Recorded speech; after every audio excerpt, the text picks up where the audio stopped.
You have an enormous amount of energy in your first center. So much life force that it can create another human being. That's a lot of coiled up energy. All of that energy could make it to your heart. If it makes it to your heart, it's going to go to your brain. But why not direct it right to that mystical center, to where some conditioning, some veil, some illusion is removed every time our heart opens, every time we connect. Redistributing that energy between these first three centers. We want the autonomic nervous system balancing energy in these three systems.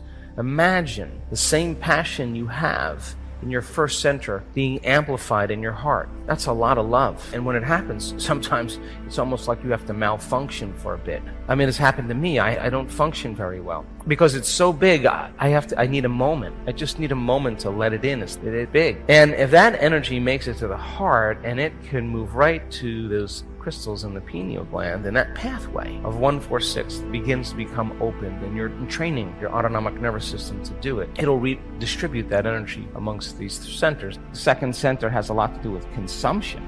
And when you feel safe in your environment, your body's more in balance, and you can consume and metabolize and digest and secrete and eliminate. All those biological functions take place in the second center.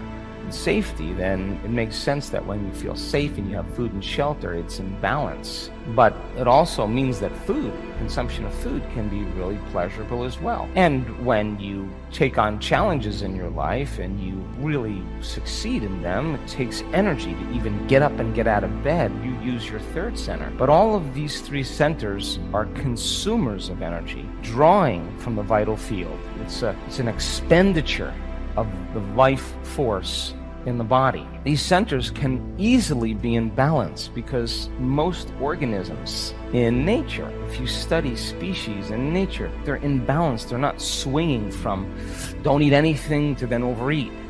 It's not the polarity of that. It's the polarity swings, and then as we get up to the center, it swings less. And this third center is really the ceiling of the ego.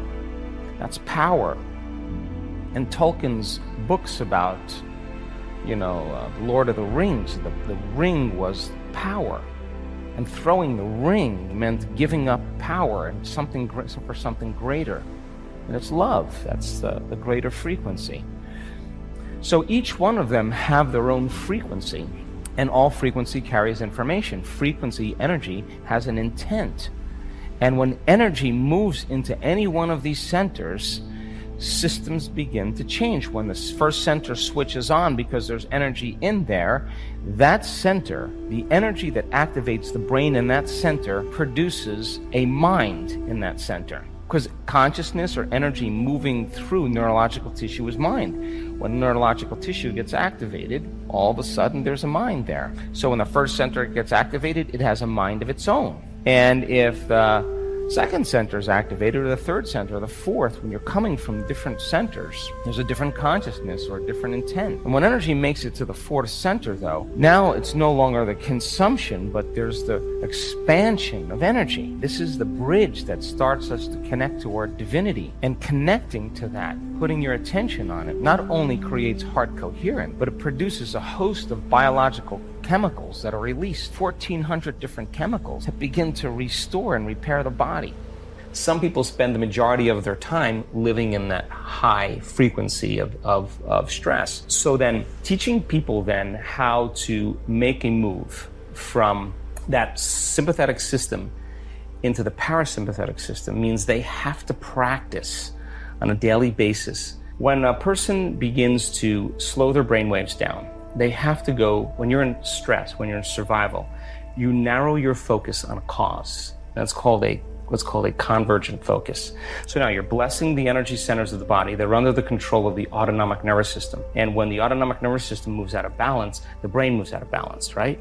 We narrow our focus on the cause, and it causes each one of these different energy centers to move into incoherence as well. And those little individual brains start moving into incoherence and send an incoherent message to the cells and tissues and organs. Hormones then become downregulated, and the body starts moving out of balance. So when we bless the energy centers, or we reprogram these energy centers, two things has to happen. They have to be able to slow their brainwaves down. They have to get out of that high beta state. And the way we do it is to go from a narrow focus to a broad focus. When you open your focus, when you open your awareness, that's what creates coherence in the brain, because you're going against that habit of putting your attention on matter. So there's a convergent focus, which is focusing on matter, and then there's a divergent focus, which is focusing on energy. Well, reality is both particle and wave, matter and energy. So if a person can slow their brainwaves down from beta brainwaves to alpha brainwaves, now they're starting to fall out of their thinking brain right into the home of the autonomic nervous system. The person can't change their brainwaves. It'll never work because they're in their neocortex in their thinking mind, right? So that's one thing that has to happen. The second thing that has to happen is that they have to practice both a convergent focus and a divergent focus. And we were looking at all the research together. I looked at all the research, and the heart, once the energy makes it to the heart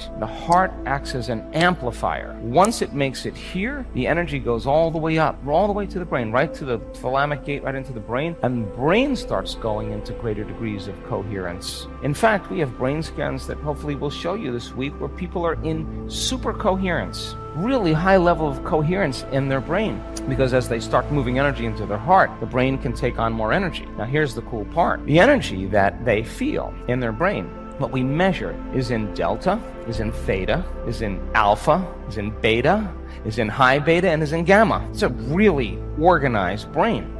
So now once you start opening your heart, you get more energy in your heart, you get more energy in your brain. So it creates a field, and it begins to drive the energy of the brain. So now that energy is going to cause the person to have a different consciousness, a different thought pattern, right? And now they're going to be thinking possibility, because in survival, the first three ones are all about survival. Yeah. It's really not a creative process of creating from mind. It's more about a more primitive humanistic part of us, animal part of us. So then there's the thyroid plexus, the pineal gland, the pituitary gland. So we've seen when people create coherence in each one of these energy centers, and they do it properly, they know how to change their brainwaves. They get into the operating system. They can master convergent and divergent focus. They're no longer living just this way. They've practiced opening their awareness and focus on energy, becoming conscious of it. And as these brains become more coherent and they start producing different signals to hormones and chemicals and to different glands in the body, that's what's being upregulated to make different expressions.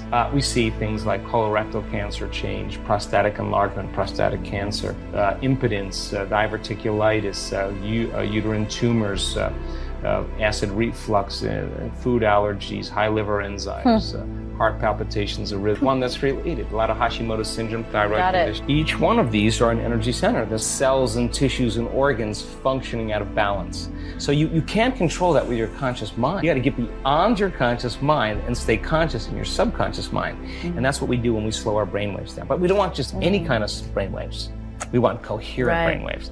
When there's a change in consciousness, there's a change in energy. And people have the mediation of energy when it's right for them. And I have had all kinds of crazy things, but what I realized is that if I'm just doing the work to produce that crazy thing and my life isn't looking pretty good, there's something missing. Would you agree? It has to be that this is practical, that your efforts are a continuum. There's no end to it. And the side effects that take place with your body, that's incidental to what you are doing to create a better life, to create a new moment, to create a new experience. So don't get caught up in the phenomenon. Just get lost in the effort. That's all you have to do.